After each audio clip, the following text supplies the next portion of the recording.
अस्सलाम वालेकुम स्टूडेंट्स।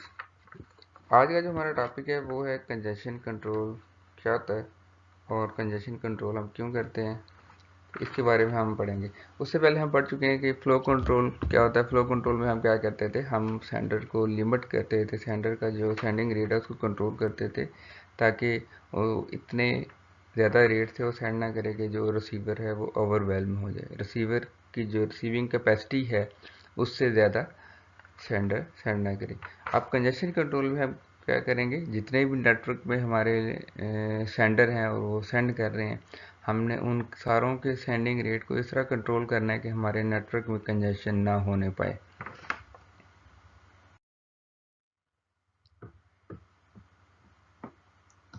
तो ये आपके पास एक डायग्राम है, ठीक है। तो आप रियल वर्ल्ड में भी देख सकते हैं कि जब कंजेशन होती है, बहुत सारे लोग जो है ना आ जाते हैं, रोड पे आ जाते हैं, तो क्या होता है फिर बहुत सारे मसले होते हैं। तो इसी तरह हम देखेंगे, अच्छा अगर बहुत सारे लोग जो है ना डाटा सेंड करने लग जाते हैं तो और बहुत ज़्यादा तेज़ी से सेंड करते हैं तो नेटवर्क जो है ना एक लिमिट तक उनको हैंडल कर सकते हैं, ठीक है। अगर एक लिमिट से ज़्यादा तेज़ वो सेंड करेंगे तो नेटवर्क में कंजेशन हो जाएगी, और जब कंजेशन होगी तो आपके पास दो काम होंगे। एक तो ऑब्वियस है कि आपके जो राउटर हैं, क्योंकि राउटर ही आपके पैकेट को फॉरवर्ड कर रहे हैं, तो राउटर में बफर लगे होते हैं। तो बफर क्योंकि फिल होना शुरू हो जाएंगे, सारे राउटर्स में बफर्स फुल होंगे, तो उसके बाद जितने भी नए पैकेट्स आएंगे वो सारे लॉस होना शुरू हो जाएंगे। और दूसरा क्या होगा, आपके बफर में क्योंकि क्यूज़ बनना शुरू हो जाएंगे, और क्यूज़ बनने से क्या होगा, आपके डिलेज बढ़ जाते हैं, तो डिले बढ़ना शुरू हो जाएंगे। तो जब कंजेशन होगी तो ये दोनों काम होंगे, एक तो लॉन्ग डिलेज होंगे, दूसरा आपके पैकेट्स लॉस होना शुरू हो जाएंगे। तो ये मैंने अभी आपको बताया कि ये फ्लो कंट्रोल से किस तरह डिफरेंट है। फ्लो कंट्रोल में हम एक सेंडर को रिस्ट्रिक्ट करते हैं कि वो इतनी तेज़ी से सेंड ना करे कि उसका जो रिसीवर है वो ओवरवेलम हो जाए। कंजेशन कंट्रोल भी आपका जो टॉप 10 नेटवर्किंग में जो प्रॉब्लम्स है ना, जिनको सॉल्व करने की कोशिश होती रही है या हो रही है, ठीक है, उसमें से आता है। तो हम कुछ सिनेरियो डिस्कस करते हैं जिसमें हम देखते हैं किस तरह कंजेशन हो सकती है, और जब कंजेशन होती है तो उससे क्या मसले हो सकते हैं।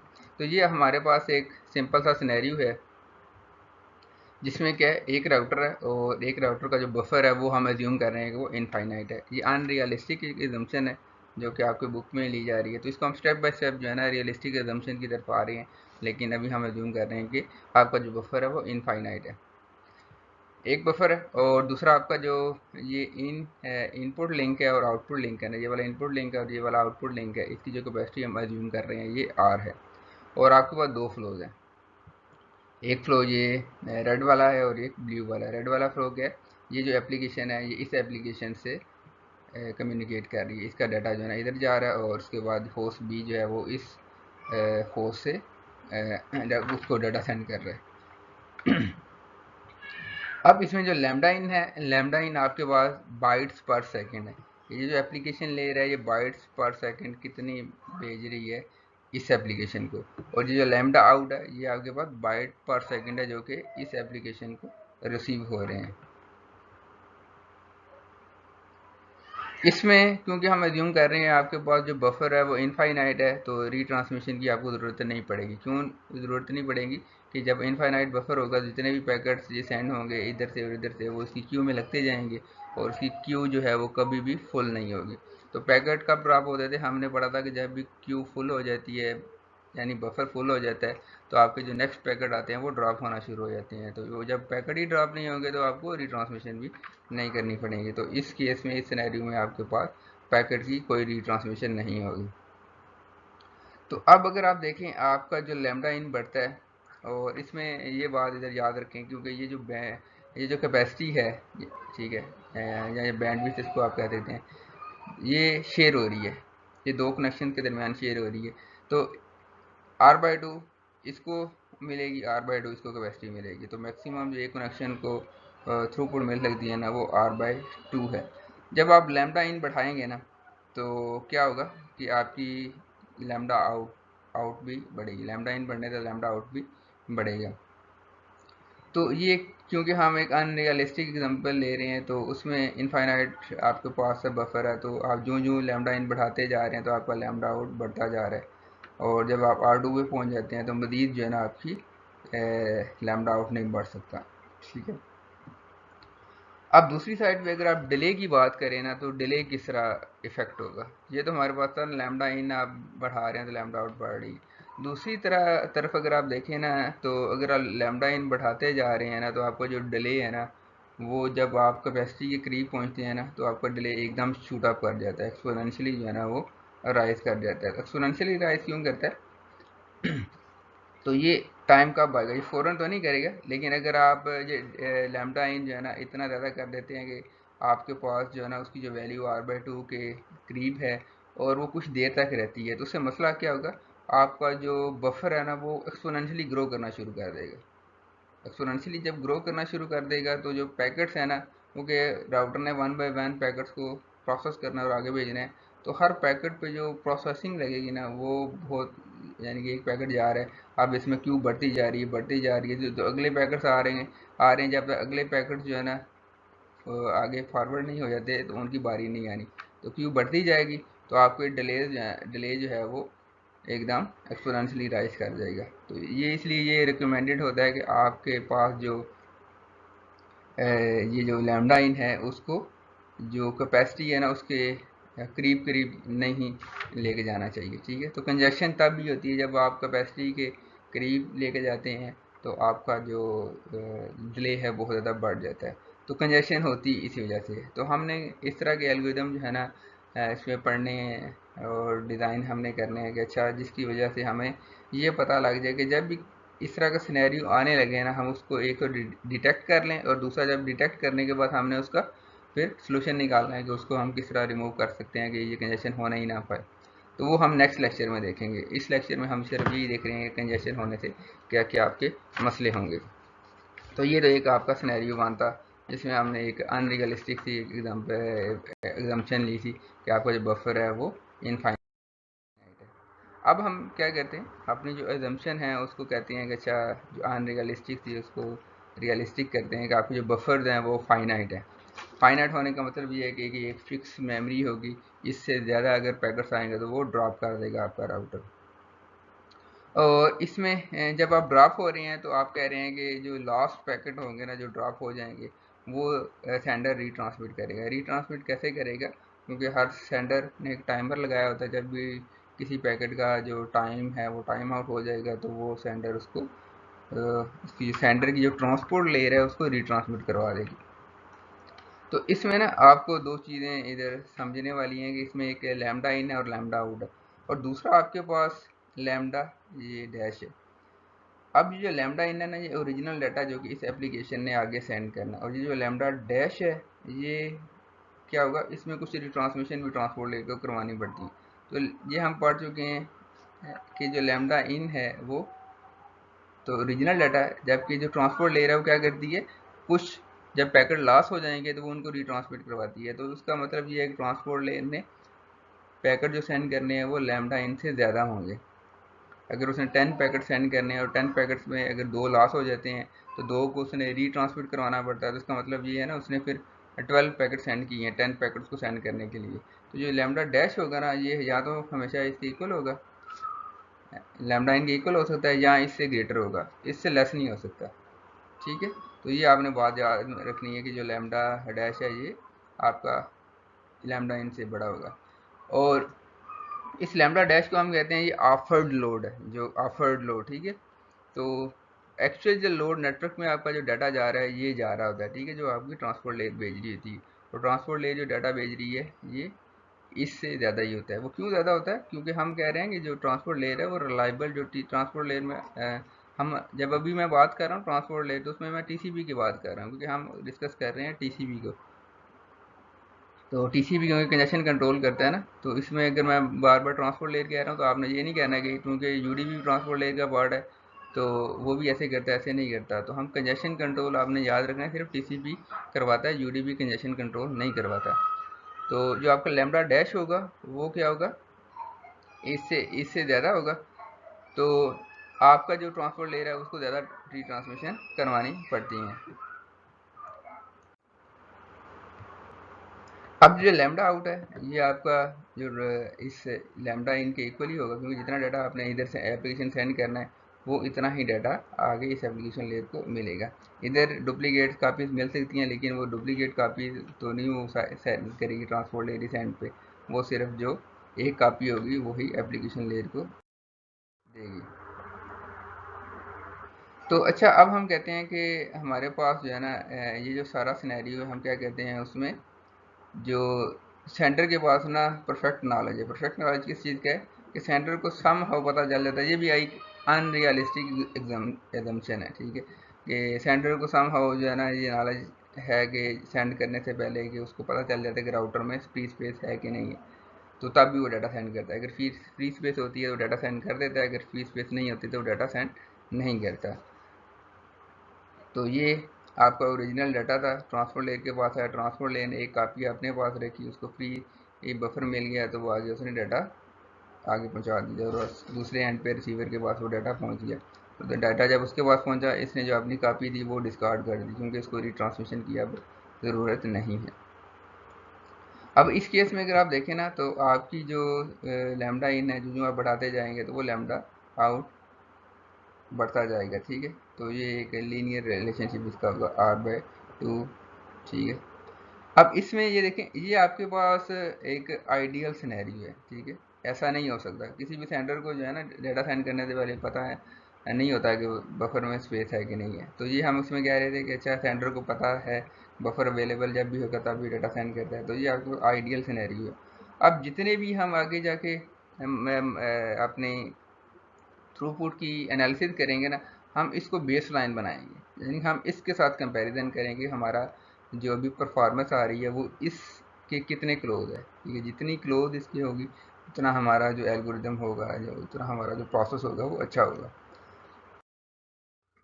अब हम अपनी एजम्पशन को चेंज करते हैं। अब हम कहते हैं कि सेंडर के पास जो है ना वो ये नॉलेज नहीं है कि बफर फ्री है या नहीं है, लेकिन सेंडर ये कर सकता है कि उसे ये इंश्योर करवा सकता है कि जब भी पैकेट ड्रॉप हो गया, उसे इंश्योर हो गया कि पैकेट ड्रॉप हो गया, तो वो उसको रीसेंड करवा देगा। तुम्हारे पास फाइनाइट बफर है, तो फाइनाइट बफर में क्या होगा कि जब भी बफर फुल हो जाएगा उसके बाद पैकेट लॉस होना शुरू हो जाएंगे, तो आपका जो सेंडर है वो जब भी टाइम आउट होगा तो पैकेट रीट्रांसमिट करवा देगा। तो इंश्योर वो कैसे करवा सकते हैं, वो ऐसे करवा सकते हैं, फॉर एग्जांपल जो RTT है वो 20 मिली सेकेंड है, तो अपना टाइम आउट वो बहुत ज़्यादा रख दे, जिससे उसे आइडिया हो जाए कि लेट से वो डबल कर देते हैं या 50 डबल से भी ज़्यादा कर देता है, तो उससे उसको इंश्योर हो जाएगा जब पैकेट लॉस हो गया तो उतने टाइम के बाद वो अगर एक्नॉलेजमेंट नहीं आती तो वो पैकेट को रीट्रांसमिट कर देगा। तो ये इसने ये ट्रांसपोर्ट लेयर को डाटा दिया एप्लीकेशन लेयर ने, उसने उसको सेंड किया, तो उसने देखा कि कोई भी बफर में स्पेस नहीं है, तो उसने पैकेट ड्रॉप कर दिया। अब क्या होगा, ट्रांसपोर्ट लेयर के पास ये कापी पड़ी हुई है, ठीक है, तो वो अब वेट करेगी, जब उसका टाइम आउट होगा तो दोबारा उसको पैकेट को रिट्रांसमिट कर देगा। उसने अब देखा कि फ्री स्पेस मिल गई है, तो आपका जो पैकेट है वो आगे फॉरवर्ड हो गया, और इस ट्रांसपोर्ट लेयर ने उस पैकेट को डिस्कार्ड कर दिया, क्योंकि उसके बाद अब एक्नॉलेजमेंट आ गई है कि पैकेट एप्लीकेशन लेयर के पास पहुंच गया, तो उसने वो डिस्कार्ड कर दिया। तो इस केस में अगर आप देखें आपके पास जो लैम्डा डैश है, लैम्डा डैश ये क्या है, ये आपके पास ये जो ट्रांसपोर्ट लेयर के बाइट्स पर सेकंड जा रहे हैं ना, उसको हम लैम्डा डैश कह रहे हैं। इसमें ओरिजिनल डाटा भी है प्लस रीट्रांसमिटेड डाटा भी है। तो ये हमारे पास बेस लाइन थी जिस जो कि आइडियल केस में हमें मिल सकती थी थ्रूपुट आप रिसीवर पे। तो जब रीट्रांसमिशन होगी ना तो आपको ये जो आइडियल थ्रूपुट है वो नहीं मिल सकती, आपकी कुछ कैपेसिटी जो है ना वो लॉस हो जाएगी ड्यू टू रीट्रांसमिशन। तो आपको जो मैक्सिमम थ्रूपुट मिलेगी वो इससे कम होगी, R/2 से कम होगी। तो आपकी ये देखें जितनी जो कैपेसिटी है वो लॉस हो गई है रीट्रांसमिशन की वजह से। जितनी ज़्यादा रीट्रांसमिशन होगी उतनी आपकी कैपेसिटी लॉस होगी। तो हम फिर क्या चाहते हैं, हम चाहते हैं कि आपके नेटवर्क में, क्योंकि रीट्रांसमिशन कब होती है, जब कंजेशन होगी, तो जब कंजेशन होगी आपकी रीट्रांसमिशन जितनी ज़्यादा होगी तो आपकी उतनी ज़्यादा कैपेसिटी वेस्ट होगी।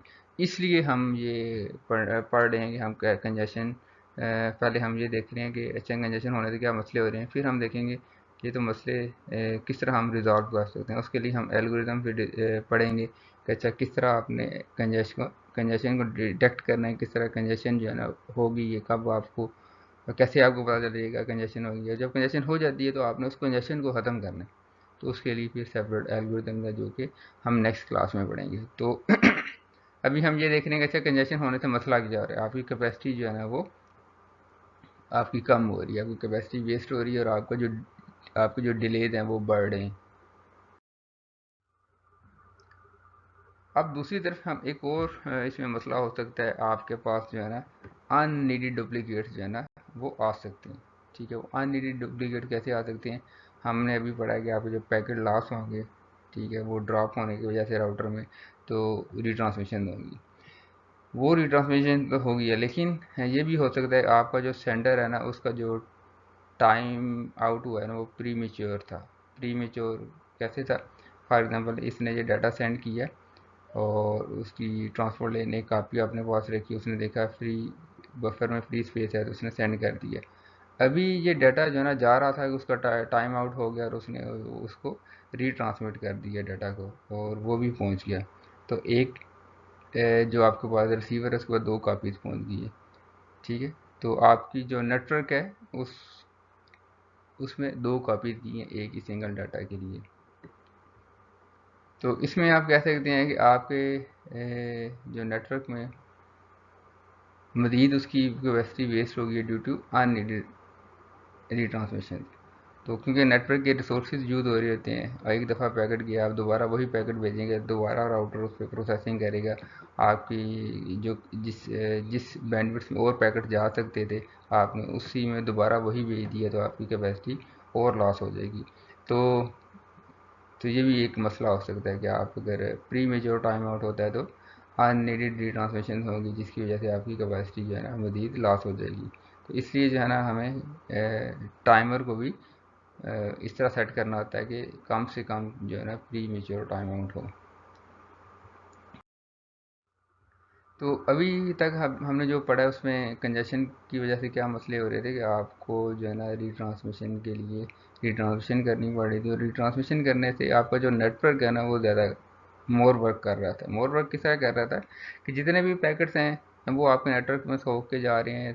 अगर इन रियल वर्ल्ड में क्या होगा, आपके पास बहुत सारे राउटर्स होंगे, एक एक पैकेट ने बहुत सारे राउटर्स में से होके जाना है, तो अगर वो लॉस हो गया तो जो पहले राउटर्स ने उस पर प्रोसेसिंग पावर अपनी लगाई होगी, उस पर जो है ना सारा उसने प्रोसेसिंग की होगी, वो लॉस हो जाएगी। तो आपके पास जो है ना वो बार बार एक पैकेट जब जाएगा तो उसकी एनर्जी जो है वो आपकी लॉस होगी, आपका प्रोसेसिंग टाइम है वो यूजलेस हो जाएगा। और दूसरा जो है ना अननीडेड रिट्रांसमिशन से आपकी जो लिंक की कैपेसिटी है वो डिक्रीज हो जाएगी, ओवरऑल जो आपकी थ्रूपुट आप अचीव कर सकते हैं वो डिक्रीज हो जाएगी। ये सारे जो है ना आपको कंजेशन की वजह से मसले आएंगे। अब हम एक और सिनेरियो देखते हैं जिसमें आपके पास 4 सेंडर्स हैं और मल्टी हब पाथ्स हैं। मल्टी हब पाथ का मतलब ये है कि आपके पास जो है ना अगर आपके पाथ में मोर देन वन राउटर्स आ रहे हैं तो इसका मतलब ये है कि वो मल्टीपल हब्स का पाथ है। तो ये एक, ये यहाँ से लेकर एक हाफ होती है, ठीक है, यहाँ से यहाँ तक एक हाफ होगी और यहाँ से यहाँ तक एक हाफ होगी। तो ये फर्स्ट हाफ है, ये सेकंड हाफ है, and this is the third half. तो इसमें आपको जो डाटा है होस्ट ए होस्ट सी से कम्युनिकेट कर रहा है, इसको डाटा भेज रहा है, तो इसका डाटा जा रहा है, पहले इस राउटर में से जाएगा, फिर इस राउटर में से जाएगा और ये होस्ट सी तक आएगा। इसके बाद ये जो इसका वही जो पहले आप नोटेशन पढ़ चुके हैं, लैम्डा इन होगा ओरिजिनल डाटा, लैम्डा डैश जो होगा उसमें रिट्रांसमिशन भी इंक्लूडेड होगी, और ये लैम्डा आउट जो होगा वो इस एप्लीकेशन लेयर को जो डाटा मिल रहा है वो होगा। उसके बाद आपके पास एक और कनेक्शन है जो कि होस्ट डी और का है होस्ट बी के साथ, और ये जो डाटा जा रहा है पहले इस राउटर से होकर जाता है, फिर इस राउटर से होकर जाता है। उसके बाद एक और हमारा जो कनेक्शन है बी से डी तक का है, ये डाटा इस राउटर से पहले जाता है, फिर इस राउटर से एक, उसके बाद एक और हमारे पास कनेक्शन है सी का ए के साथ, तो इसका पहले यहाँ से डाटा जा रहा है फिर यहाँ से जा रहा है। तो यहाँ पे एक जो क्वेश्चन आपके माइंड में आ रहा होगा कि ये जो डाटा है ये यहाँ से यहाँ तक क्यों जा रहा है, ये इस तरह क्यों नहीं जा रहा। तो ये जो चीज़ें हैं ना कि आपके पैकेट किस किस राउटर से होके जाते हैं डेस्टिनेशन तक, ये हम चैप्टर 4 में पढ़ेंगे। ये राउटर ने डिसाइड करना होता है कि वो जो पैकेट है वो कहाँ पे उन्होंने राउट करवाना है, क्योंकि राउटर में भी एल्गोरिथम रन हो रहे होते हैं और वो डिसाइड करते हैं कोई भी जो पैकेट आ रहा है उसको हमने किस तरह राउट करवाना है। तो वो चैप्टर 4 में हम डिटेल से पढ़ेंगे कि जो राउटर हैं वो किस तरह पैकेट्स को राउट करवाते हैं। अब आपका जो होस्ट ए है उसका जो डाटा जा रहा है वो इस राउटर से होके जा रहा है और इस राउटर से होके जा रहा है। अब हमारा क्वेश्चन ये है कि अगर आप लैम्डा इन को बढ़ाते हैं तो लैम्डा इन के रिजल्ट में लैम्डा डैश भी आपका बढ़ जाएगा, ठीक है। तो उसमें मसला क्या होगा, आप इसमें ये कह सकते हैं कि जब भी आपका लैम्डा डैश बढ़ रहा है तो जितने भी पैकेट्स आपके इस बफर में होंगे ना, वो इस बफर में जो रेड पैकेट्स हैं वो बढ़ना शुरू हो जाएंगे। तो रेड पैकेट जब बढ़ना शुरू हो जाएंगे तो और हमें पता है कि ये फाइनाइट बफर है, तो उसके बाद अगर इसके पैकेट्स आएंगे ना ब्लू के, अगर इसमें रेड पैकेट ज़्यादा हैं और ब्लू के पैकेट्स आएंगे तो वो फिर ड्रॉप होना चाहिए शुरू हो जाएंगे और जो ब्लू की थ्रूपुट है वो एक टाइम आएगा कि वो ज़ीरो हो जाएगी। तो इसमें मसला अब क्या है, इसमें मसला क्या है कि जब भी आपके पास पैकेट ड्रॉप हो रहे हैं ना, तो इसमें लिखा गया कि any upstream transmission capacity and buffering use for that packet was wasted. आप इसमें देखें, यहाँ पे ब्लू के पैकेट ड्रॉप हो रहे थे और इस राउटर ने ब्लू वाले पैकेट्स पे प्रोसेसिंग की हुई थी, उसने अपने बफर में उसको स्पेस दी हुई थी, इसको प्रोसेसिंग की है, फिर आगे फॉरवर्ड की है। अब इसने जो काम किया था ना इस राउटर ने वो सारा वेस्ट हो गया, जब ब्लू वाले पैकेट्स पे जितना भी इसने काम किया वो सारा वेस्ट हो गया, जब इधर वो पैकेट लॉस हो जाएगा। तो इसी तरह आपके पास अगर 10 राउटर्स आपके पास में आ रहे हैं, पहले जो है ना 9 राउटर से आपका पैकेट होकर चला गया और आखिरी राउटर पे वो लॉस हो गया पैकेट, तो उससे पहले राउटर ने जितना भी उस पर काम किया होगा, जितनी प्रोसेसिंग पावर उस पर यूज़ लगाई होगी वो सारी वेस्ट हो जाएगी। तो इसलिए हम चाहते हैं कि कंजेशन जो है ना अवॉइड की जाए, क्योंकि कंजेशन जब हो जाती है तो आपके नेटवर्क की जो यूटिलाइजेशन है ना वो इफ़ेक्ट करती है, ठीक है, उसकी परफॉर्मेंस डिस्टर्ब होगी, आपकी जो है ना प्रोसेसिंग पावर है, ठीक है, वो वेस्ट हो जाएगी। तो इसमें क्या है, आपके पास जो इसका अगर आप देखें लैम्डा डैश बढ़ता जाएगा तो एक टाइम आएगा जब इस ये भी बढ़ाएगा अपना लैम्डा इन, तो इसकी जो थ्रूपुट है वो डिक्रीज हो जाएगी, ज़ीरो आहिस्ता आहिस्ता जो है ना वो ज़ीरो को अप्रोच कर जाएगी। जब इसका बफर फुल हो जाएगी इसके पैकेट जो है ना ड्रॉप होना शुरू हो जाएंगे। तो कंजेशन की वजह से ये भी मसले आ सकते हैं कि आपकी जितनी भी आप स्ट्रीम ट्रांसमिशन कैपेसिटी है वो आपकी वेस्ट। अब हम इसको समराइज करते हैं कि अच्छा कंजेशन होने से जो है ना अभी तक जो हमने लर्न किया उससे क्या क्या मसले होते हैं। आपकी थ्रूपुट जो है ना वो हमें पता है कि कैपेसिटी से एक्सीड नहीं कर सकती, ये हमारे पास बेस लाइन है जिससे हम कंपैरिजन करेंगे। डिले जो है ना वो इंक्रीज करता है, जब भी आपकी जो कैपेसिटी आप कैपेसिटी को जब भी अप्रोच करेंगे आपका डिले जो है ना वो एक्सपोनेंशियली राइज करना स्टार्ट कर देगा। तो कैपेसिटी को अप्रोच आप कब करते हैं, जब आप कैपेसिटी को अप्रोच करने का मतलब यही है कि आपके नेटवर्क में कंजेशन जो है ना वो हो गई है। और जो आपकी पैकेट लॉस होते हैं, राउटर में पैकेट लॉस होते हैं, उसके बाद आप रिट्रांसमिशन करते हैं, तो उससे क्या होगा, आपकी जो थ्रूपुट है वो डिक्रीज हो जाएगी, आपकी जो कैपेसिटी है वेस्ट हो जाएगी, जिसकी वजह से आपकी जो थ्रूपुट है वो कम हो जाएगी। उसके बाद आपकी अननीडेड डुप्लीकेट्स जो है ना वो जा सकती हैं। अननीडेड डुप्लीकेट्स कब जाएंगी, जब आपका जो टाइमर है वो प्री मेच्योरली टाइम आउट हो जाएगा, तो उससे अननीडेड डुप्लीकेट जो रिसीवर साइड पे जाएंगी, जिससे आपकी जो थ्रूपुट है वो और कम हो जाएगी। और उसके बाद कंजेशन से और क्या मसले होंगे, आपकी जो अपस्ट्रीम ट्रांसमिशन कैपेसिटी है, ठीक है, या बफरिंग आपने की हुई थी वो सारी वेस्ट हो जाएगी, ठीक है। आपके पास में जितने भी राउटर आ रहे थे उससे जितने भी जिस राउटर पे भी वो पैकेट लॉस हुआ है तो उससे पहले वाले राउटर ने जितना भी उस पर प्रोसेसिंग की हुई थी वो सारी वो वेस्ट हो गई है। तो ये कंजेशन में की वजह से ये मसले आते हैं। अब हमारा नेक्स्ट टास्क है, हम ये डिस्कस करेंगे अच्छा कंजेशन अगर हो जाती है तो कंजेशन को अवॉइड नहीं किया जा सकता। जैसे अगर आप रियल वर्ल्ड में देखते हैं, आप जितने मर्जी अच्छे रोड बना लें, जितनी मर्जी आप वाइड जो है ना रोड बना लें, आप ये नहीं कह सकते कि हम जो ट्रैफिक का प्रॉब्लम है उसको सॉल्व कर दें। ठीक है, वो सॉल्व नहीं हो सकता। जितने भी अगर आप देखें जो बेस्ट कंट्रीज़ हैं वर्ल्ड में, उनके भी ट्रैफिक के इश्यूज़ हैं।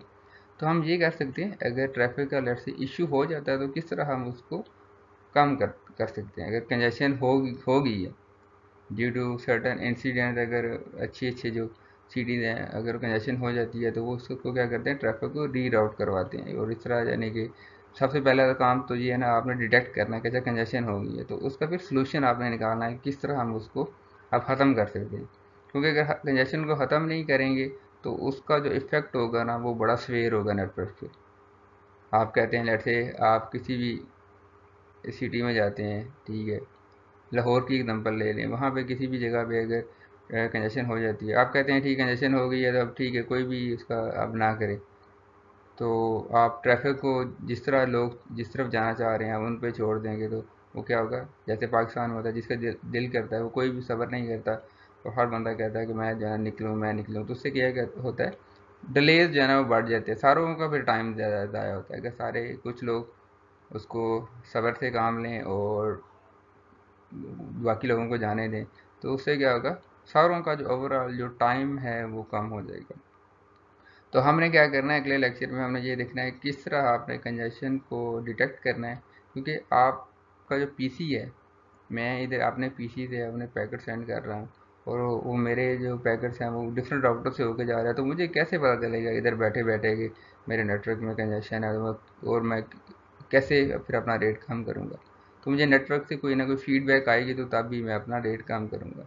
तो उसके लिए सबसे पहले हमें ये देखना है कि कैसे आपको पता चलेगा नेटवर्क में कंजेशन हो गई है, और जब कंजेशन हो जाती है तो फिर आपने क्या करना। ठीक है, जितने भी नेटवर्क में जब भी कंजेशन होती हैं तो टीसीपी इस तरह डिज़ाइन किया गया, जितने भी आपके स्टैंडर्ड्स हैं वो अपना उस जब भी कंजेशन होगी तो वो डिटेक्ट करेंगे और उसके फिर रिस्पांस में अपना जो सेंडिंग रेट है उसको कम करेंगे। वो किस तरह होता है वो अगले लेक्चर में हम इंशाल्लाह उसको डिस्कस करेंगे। तो ये एक दफ़ा आप बुक में जितना हमने पढ़ ली है इसको डिस्कस कर लें, उस यानी उसको पढ़ें, उसके बाद आप अगर काफ़ी कोई कन्फ्यूजन है आप मुझसे डिस्कस कर लें। ठीक है, तो चीज़ें ये लेक्चर छोटे छोटे हैं लेकिन अगर आप उसको बुक की रीडिंग करेंगे ना तो उसकी मैं एक समरी आपको दे रहा होता हूँ कि अच्छा ये जो चीज़ें हैं ना इस तरह हो रही हैं। ठीक है, और भी कुछ पॉइंट्स हैं जो कि आप बुक आप रीडिंग करेंगे तो आपको समझ आ जाएंगी। अगर उनमें आपको कन्फ्यूजन है तो आप डिस्कस करें। ठीक है, तो बुक रीडिंग आपको फिर कह रहा हूँ कि बहुत ज़रूरी है, बुक रीडिंग के बगैर आपका गुजारा नहीं हो सकता। ठीक है, क्योंकि इसमें देखें हमारा जो गोल है इस कोर्स में, हमने जो दुनिया में इस वक्त सबसे बड़ी इन्वेंशन हुई है, जो सबसे बड़ा नेटवर्क है उसको समझने की एक कोशिश ही कर रहे हैं। कि आप ये नहीं कह सकते कि बेशक किसी ने पीएचडी कर ली कि नेटवर्किंग में, ये नहीं कह सकता मुझे जो है सारी नेटवर्किंग आ गई है।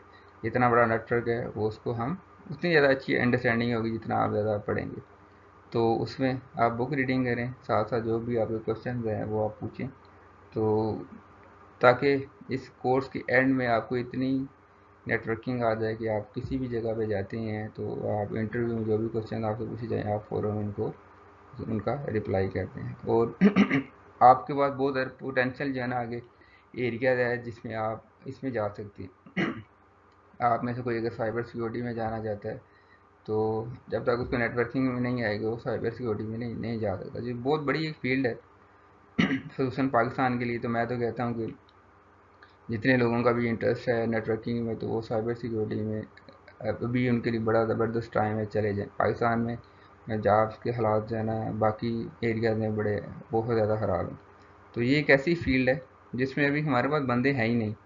तो अभी से अगर आप स्किल डेवलप कर लेंगे तो आप बड़े जो है ना इजीली जो है ना किसी अच्छी जगह पे जा सकते हैं। लेकिन उसके लिए आपकी नेटवर्किंग जो है ना वो स्ट्रांग होनी चाहिए। आज के लिए इतना ही। ओके, अल्लाह हाफिज़।